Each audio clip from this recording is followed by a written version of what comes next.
మిగతా మూడిట్లో ఉంటే 2 తెలుగుదేశం తీసుకుని 1 జనసేనకి ఇవ్వచ్చు.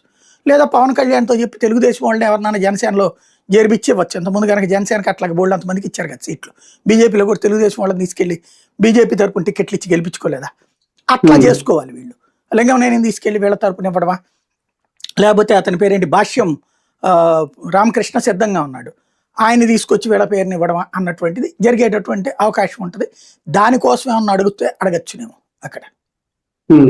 సార్ ఒకటి ఈ మధ్యకాలం ఈ రాజకీయాల్లో ఈ లడ్డూకి సంబంధించి ఈ హడావుడిలో జగన్మోహన్ రెడ్డి కూడా ఆయన ఎక్కువ తెలుగుదేశం పార్టీనే టార్గెట్ చేస్తున్నారు, టీడీపీ మీద విమర్శలు చేస్తున్నారు.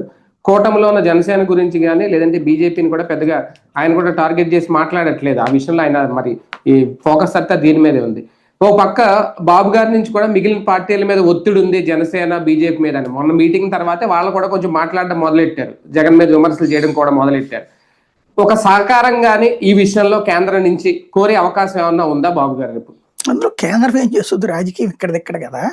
తెలుగుదేశము ఇప్పుడు జగన్ ఫ్రమ్ ద బిగినింగ్ అప్పుడు ఆ రోజున కాంగ్రెస్ పార్టీ తనని దెబ్బతీసింది, తనని అరెస్ట్ చేయించింది, జైల్లో పెట్టింది ఎవరు? కాంగ్రెస్ పార్టీ. చంద్రబాబు గారు అదే మాట అంటారు. కానీ పేరుకి సోనియా గాంధీ పెట్టిన సోనియా గాంధీని అలా ఒప్పించినోడు చంద్రబాబు నాయుడు అన్న జగన్ కొన్న ఫీడ్బ్యాక్.